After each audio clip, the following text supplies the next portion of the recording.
എല്ലാവർക്കും നമസ്കാരം. നമ്മളിന്ന് കാണാൻ പോകുന്നത് ബാർക്ക് ഗ്രാഫ്റ്റിംഗ് എങ്ങനെ ചെയ്യുന്നതാണ്. ബാർക്ക് ഗ്രാഫ്റ്റിംഗ് പലതരത്തിലും നമുക്ക് ചെയ്യാം.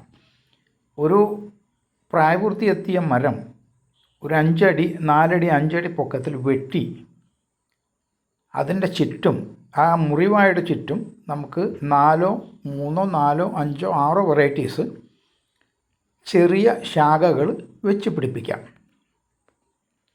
ഞാൻ ചെയ്യാൻ പോകുന്ന മറ്റൊരു രീതിയാണ്. ഈ രീതിയിലും ബാർക്ക് ഗ്രാഫ്റ്റിംഗ് ചെയ്യാം.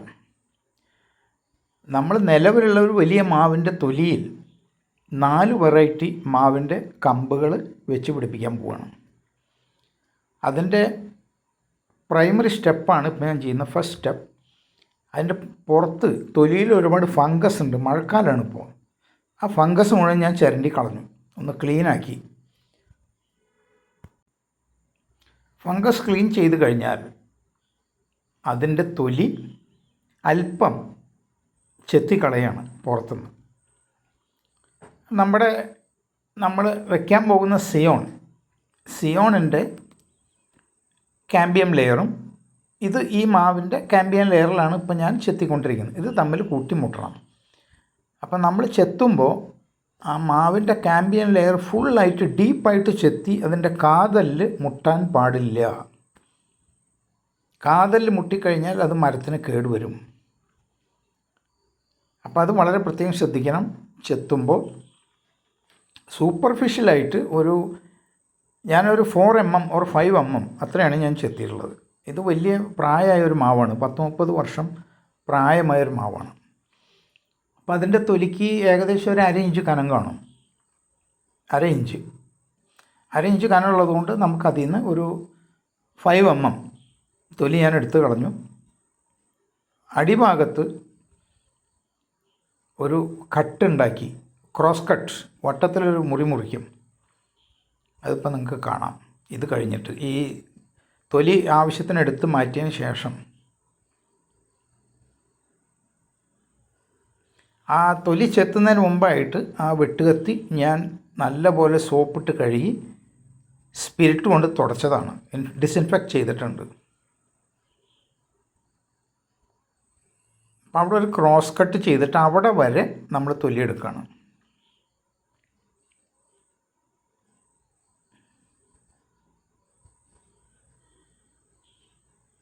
അപ്പോൾ അവിടെ ഒരു സ്റ്റെപ്പ് പോലെ കാണാം ഏറ്റവും അടിഭാഗത്ത്. മുകളിൽ നിന്ന് ഇങ്ങനെ ഒരു സ്ലാൻഡിങ് പൊസിഷൻ ചെരിച്ചാണ് ചെത്തിയിട്ടുള്ളത് ഉള്ളിലേക്ക്. നമുക്കിവിടെ അടിയിൽ ഒരു എഡ്ജ് കിട്ടണം. ഒരു 1 സെൻറ്റിമീറ്റർ, ഏകദേശം ഒരു 3/4 സെൻറ്റിമീറ്റർ അല്ലെങ്കിൽ 1 സെൻറ്റിമീറ്ററിൻ്റെ ഒരു എഡ്ജ് അവിടെ കിട്ടിയിട്ടുണ്ട്. ഇപ്പം അവിടെയാണ് ഇനി നമ്മൾ സിയോൺസ് പിടിപ്പിക്കാൻ പോകുന്നത്. അപ്പോൾ അതിന് നമ്മൾ നെടുകെ നമ്മൾ വയ്ക്കാൻ പോകുന്ന സിയോണൊക്കെ ഞാൻ വെട്ടിക്കൊണ്ടുവന്ന് വെച്ചിട്ടുണ്ട്. അതിൻ്റെ സൈസ് കണക്കാക്കിയിട്ടാണ്, ഇപ്പോൾ അതിൻ്റെ വണ്ണം കണക്കാക്കിയിട്ടാണ് ഇപ്പം ഞാൻ തൊലി അവിടെ നിന്ന് വെട്ടി അടർത്തി കളയും. 4 സ്ഥലങ്ങളിൽ നിന്ന് തൊലി വെട്ടി അടർത്തി കളയാണ്. ഏകദേശം ഒരു 1 സെൻറ്റിമീറ്റർ, 1/2 സെൻറ്റിമീറ്റർ അല്ലെങ്കിൽ 3/4 സെൻറ്റിമീറ്റർ ആഴത്തിൽ, അര പോരാ, ഒരു 3/4 സെൻറ്റിമീറ്റർ ആഴത്തിൽ, നടുവിലത്തെ 1 സെൻറ്റിമീറ്റർ ആഴത്തിൽ ആ തൊലി ഒരല്പം നമ്മുടെ സിയോണിൻ്റെ വണ്ണം കണക്കാക്കിയിട്ട് മാത്രം കൃത്യമായിട്ടുള്ള അളവിലാണ് ആ തൊലി എടുത്ത് മാറ്റുന്നത്. സിയോൺ 4 വെറൈറ്റി മാവിൻ്റെ ബ്രാഞ്ചസ് ഞാൻ കട്ട് ചെയ്ത് കൊണ്ടുവച്ചിട്ടുണ്ട് അപ്പുറത്ത്. അത് ഞാനിത് കഴിഞ്ഞിട്ട് നിങ്ങളെ എടുത്ത് കാണിക്കാം. ഇപ്പോൾ ഇതാണ് നമ്മൾ 4 ഗ്യാപ്പ് ഉണ്ടാക്കുകയാണ് അവിടെ സിയോൺ വെച്ച് പിടിപ്പിക്കാൻ.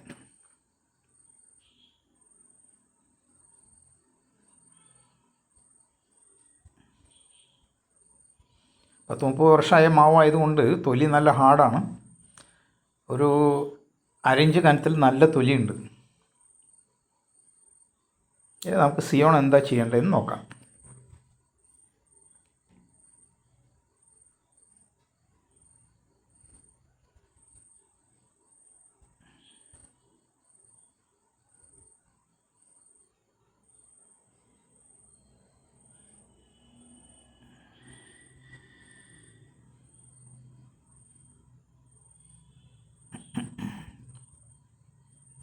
ആ ഗ്രൂവ്സൊക്കെ ചാലുകളൊക്കെ ഒന്ന് വെടുപ്പാക്കുകയാണ്.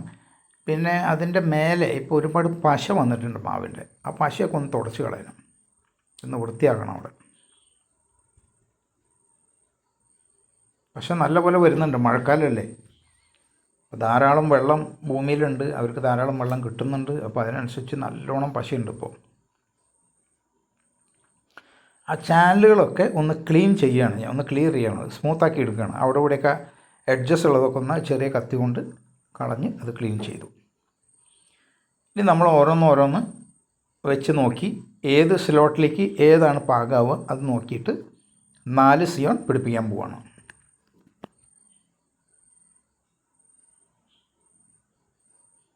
ഞാൻ പറയുന്നതിലുപരിയായിട്ട് നിങ്ങൾക്ക് നേരിട്ട് കാണാം, വളരെ ക്ലിയറായിട്ട് ഭംഗിയായിട്ട് കാണാം എന്ന് ഞാൻ വിചാരിക്കുന്നു. പ്രകാശത്തിനൊന്നും കുറവില്ല, നല്ല പ്രകാശമുണ്ട്.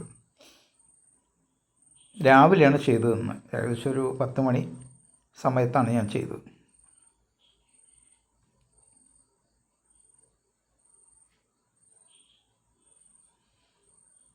ഇപ്പോൾ ഒരു സിയോൺ ഞാൻ കൊണ്ടുവന്നിട്ടുണ്ട്, 4 അവിടെ വെച്ചിട്ടുണ്ട്. അതിൽ നിന്ന് 1 എടുത്ത് കൊണ്ടുവന്നു. അതിൻ്റെ ആവശ്യമില്ലാത്ത ഭാഗങ്ങളൊക്കെ കട്ട് ചെയ്ത് കളഞ്ഞ് ഒന്ന് വെച്ച് നോക്കിയപ്പോൾ വലിയ കുഴപ്പമില്ല, ഏകദേശം ഫിറ്റ് ആവുന്നുണ്ട് ആ സ്ലോട്ടിലേക്ക്.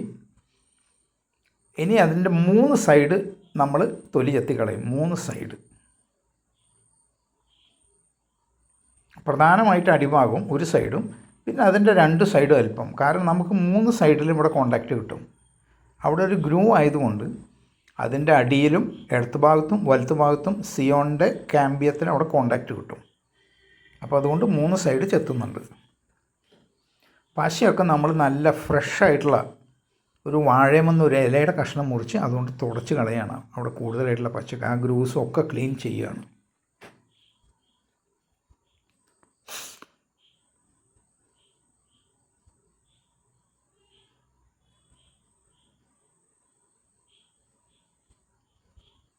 ആ സ്ലോട്ടിലേക്ക് ഈ സിയോൺ കറക്റ്റാണ്.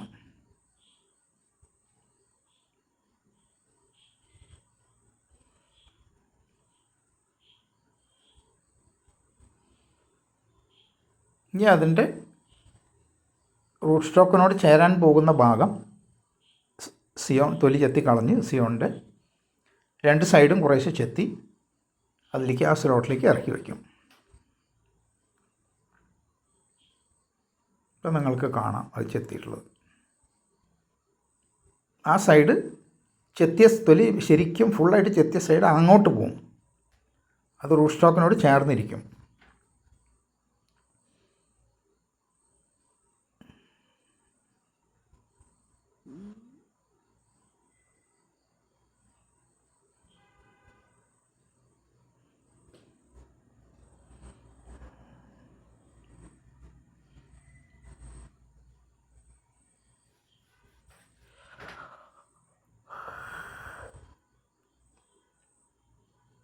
ഈ ടൈപ്പ് ബാർക്ക് ഗ്രാഫ്റ്റിംഗ് ഞാൻ ആദ്യമായിട്ട് ചെയ്യുകയാണ്.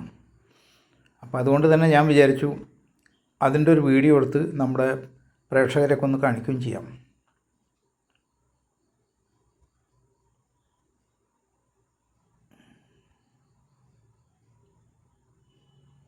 നല്ല ടൈറ്റാണത്, ശരിക്ക് കറക്റ്റ് ഫിറ്റിംഗ് ആണ്. ആ സിയോൺ നമ്മൾ നല്ല ടൈറ്റായിട്ട് ഇറക്കി വെച്ചു. ഇനി അവിടെ ഇരുന്നോളൂ.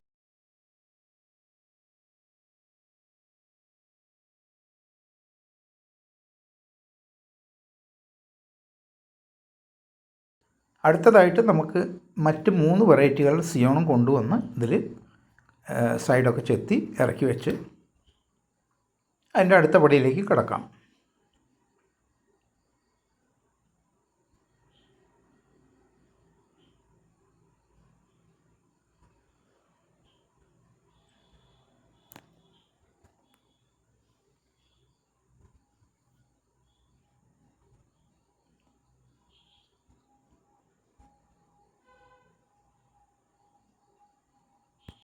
ഇത് രണ്ടാമത്തെ വെറൈറ്റിയുടെ സിയോണാണ്.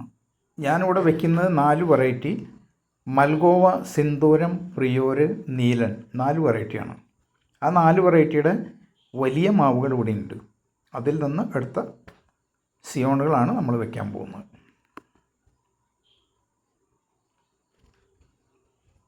രണ്ടാമത്തെ സിയോൺ എഡ്ജ് ചെത്തി ശരിയാക്കുകയാണ്. അത് നിങ്ങൾക്ക് കാണാം. അതിൻ്റെ ഒരു സൈഡ് നല്ലോണം ചെത്തി, മറ്റു 2 സൈഡും കുറേശ്ശെ ചെത്തി ആ സ്ലോട്ടിലേക്ക് കറക്റ്റായിട്ട് ഇരിക്കാൻ പാകത്തിന്.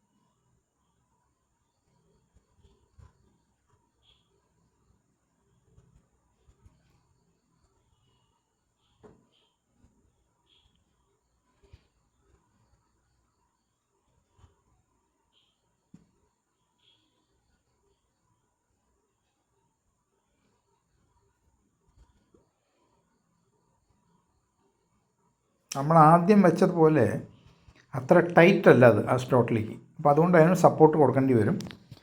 മൊത്തത്തിൽ ഒരു ചരട് വെച്ച് കെട്ടി വട്ടം വലിയ മാവിനെ ചുറ്റി ഒരു ചരട് വെച്ച് കെട്ടി കൊടുത്താൽ ഇനി വയ്ക്കാൻ പോകുന്ന സിയോണിനും ഒരു സപ്പോർട്ട് കിട്ടും. അല്ലെങ്കിൽ അതെങ്ങാനും പെട്ടെന്ന് ഫുൾ ടൈറ്റ് അല്ലെങ്കിൽ അത് താഴോട്ട് മറിഞ്ഞു വീണാൽ മണ്ണാവും, അഴുക്കാവും, ഇൻഫെക്ഷനാവും. അപ്പോൾ അതുകൊണ്ട് ഒരു ചരടിട്ട് കെട്ടിയിട്ട് ബാക്കിയുള്ള 3 നമുക്കതിൽ ഇറക്കി വയ്ക്കാം.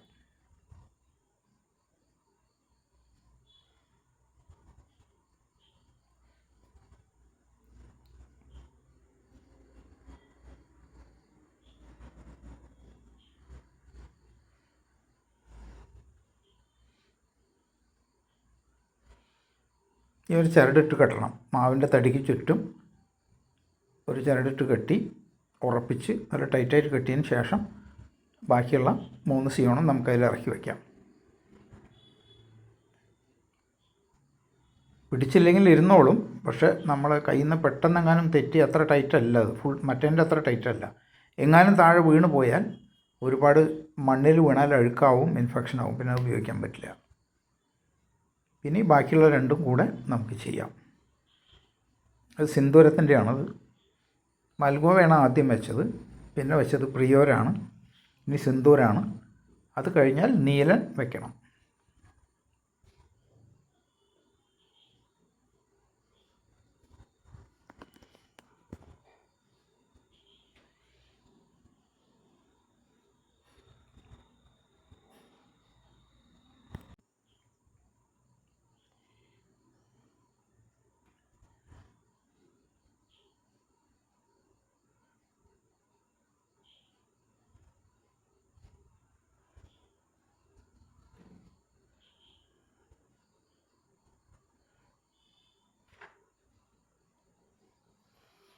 ഇപ്പോൾ 3 എണ്ണം വെച്ച് കഴിഞ്ഞു. ഇനി ഒരെണ്ണം കൂടെ നമുക്ക് വെക്കാനുണ്ട്. അത് നീലനാണ് ലാസ്റ്റ്. 4ഉം നല്ല വെറൈറ്റി മാങ്ങകളാണ്. അതിൽ രാജാവ് മൽഗോവയാണ്, നമ്പർ 1. ഒരു അമേസിങ് ടേസ്റ്റുള്ള മാങ്ങയാണ് മൽഗോവ.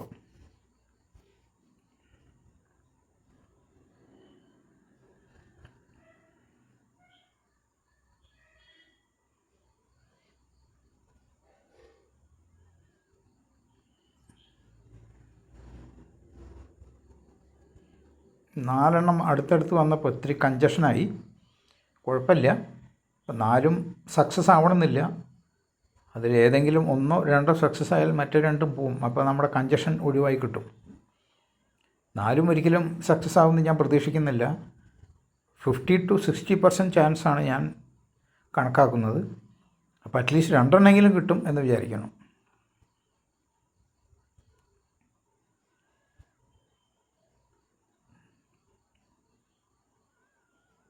ഒരു ചരടും കൂടി അടിഭാഗത്തിട്ട് കെട്ടുകയാണ്. കാരണം അടിഭാഗം ആ കാമ്പിയം ലേയേഴ്സ് തമ്മിൽ നല്ല കോണ്ടാക്റ്റ് കിട്ടാൻ വേണ്ടിയാണ് അടിഭാഗത്ത് ഒരു ചരടും കൂടി വെച്ച് നല്ല ടൈറ്റ് അടിച്ചിട്ടുന്നത്. നല്ല ടൈറ്റായിട്ട് കിട്ടണം, അത് മാക്സിമം ടൈറ്റായിട്ട്. അവർ നല്ല പോലെ അമർന്നിരിക്കട്ടെ. കാമ്പിയം ലേയേഴ്സിൻ്റെ ഭാഗം നല്ല കോണ്ടാക്റ്റ് കിട്ടാൻ വേണ്ടിയാണ് അങ്ങനെ ചെയ്യുന്നത്.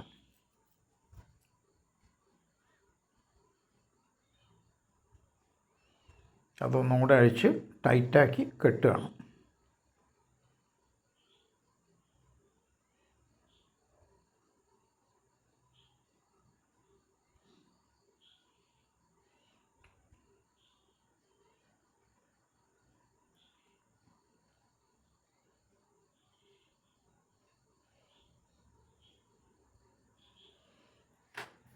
അപ്പോൾ നമ്മുടെ 4 ഡിഫറെൻറ്റ് വെറൈറ്റീസിൻ്റെ സിയോൺ അതിൽ ഫിക്സ് ചെയ്ത് കഴിഞ്ഞു. ഇനി എല്ലാം ഒന്ന് കവർ ചെയ്യണം. പ്ലാസ്റ്റിക് പേപ്പർ വെച്ച്, സെലോഫൻ പേപ്പർ വെച്ച് കവർ ചെയ്യാൻ പോവാണ്. കവർ ചെയ്ത് നല്ലപോലെ കെട്ടിയിടണം. മഴക്കാലമാണ്, ഉള്ളിൽ ഒരുപാട് വെള്ളം ഇറങ്ങിക്കഴിഞ്ഞാൽ ചിലപ്പോൾ അതൊക്കെ കേടായി പോവും. അപ്പോൾ അതുകൊണ്ട് നല്ലപോലെ കവർ ചെയ്യാൻ പോവുകയാണ്.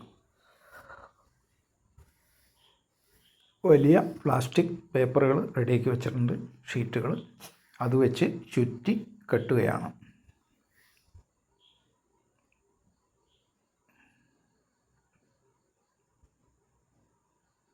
നല്ല ക്ലീൻ ആയിട്ടുള്ള ഫ്രഷ് പ്ലാസ്റ്റിക് പേപ്പേഴ്സാണ് അത്. സെലഫൻ പേപ്പേഴ്സ് നല്ല ക്ലീൻ ആൻഡ് നീറ്റാണ് അത് സാധനം. ആയിരിക്കണം, അല്ലെങ്കിൽ ഇൻഫെക്ഷൻ ആവും, നമ്മുടെ പണിയെല്ലാം വെറുതെ ആവും, സക്സസ് ആവില്ല.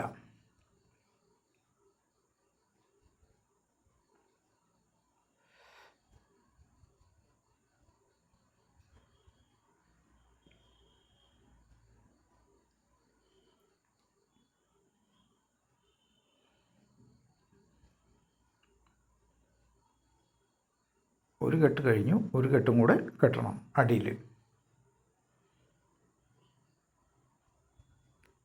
പിന്നെ അതിൻ്റെ മുകളിൽ ഒരു ഷീറ്റും കൂടി ഇട്ടിട്ട് സിയോണിൻ്റെ പൊങ്ങി നിൽക്കുന്ന ഭാഗം പൂർണ്ണമായിട്ട് കവർ ചെയ്യണം.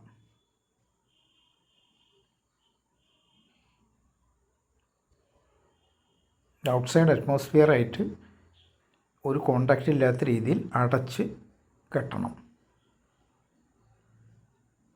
അതിൻ്റെ ഉള്ളിൽ അല്പം ഈർപ്പം നിലനിൽക്കുകയും ചെയ്യും. അപ്പോൾ ഇതിന് 2 കെട്ട് കഴിഞ്ഞാൽ അടുത്തത് മറ്റൊരു ഷീറ്റ് കൊണ്ടുവന്ന് മുകൾ ഭാഗം കൂടി മൂടി 2 കെട്ട് കെട്ടാൻ പോവുകയാണ്.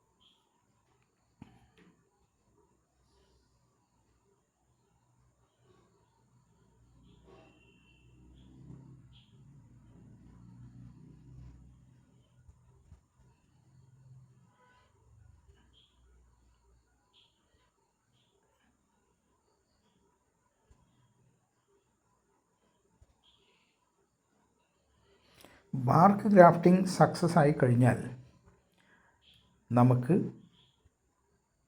വേണമെങ്കിൽ ആ മാവിൻ്റെ നമ്മൾ ഗ്രാഫ്റ്റ് ചെയ്തതിന് മുകളിലുള്ള ഭാഗം വേണമെങ്കിൽ മുറിച്ച് കളയാം. ആ മാവ് നല്ല മാവല്ല, നല്ല മാങ്ങ തരുന്ന മാവല്ലെങ്കിൽ അങ്ങനെ ചെയ്യാം, നിർബന്ധമില്ല, ചെയ്യണമെങ്കിൽ ചെയ്യാം. അപ്പോൾ ഈ ബാർ ഗ്രാഫ്റ്റിങ്ങിലൂടെ സക്സസ് ആയ ശാഖകൾക്ക് പെട്ടെന്ന് വളർച്ച കിട്ടും, അതിൽ പെട്ടെന്ന് മാങ്ങ ഉണ്ടാവുകയും ചെയ്യും. അപ്പോൾ വീഡിയോ കണ്ടുകൊണ്ടിരിക്കുന്ന എല്ലാവരോടും ഒരു റിക്വസ്റ്റ് ഉണ്ട്. ആദ്യമായിട്ട് കാണുന്നവരൊക്കെ എൻ്റെ ചാനൽ ഒന്ന് സബ്സ്ക്രൈബ് ചെയ്യാനും ലൈക്ക് ചെയ്യാനും ഷെയർ ചെയ്യാനും മറക്കല്ലേ. പിന്നെ എല്ലാവരും തന്നെ ലൈക്ക് ചെയ്യാനും ഷെയർ ചെയ്യാനും ഫ്രണ്ട്സ് ആൻഡ് ഫാമിലി ആളുകൾക്കൊപ്പം ഷെയർ ചെയ്യാനും ഗ്രാഫ്റ്റിങ്ങിനെ സംബന്ധിച്ച് താല്പര്യമുള്ള ആളുകൾക്ക്, കർഷകർക്ക് ഒന്ന് ഷെയർ ചെയ്യാനും പ്രത്യേകം ശ്രദ്ധിക്കുമല്ലോ. രണ്ടാമത്തെ ഷീറ്റിട്ട് നമ്മൾ മുകളിലൊരു കെട്ട് കെട്ടി. അപ്പോൾ നമ്മുടെ സിയോണൊക്കെ കംപ്ലീറ്റ് കവറായി. ഔട്ട്സൈഡ് അറ്റ്മോസ്ഫിയറായിട്ട് യാതൊരു കോണ്ടാക്റ്റും ഇല്ല. അപ്പോൾ ഇനി ഒരു കെട്ടും കൂടി താഴെ കെട്ടും.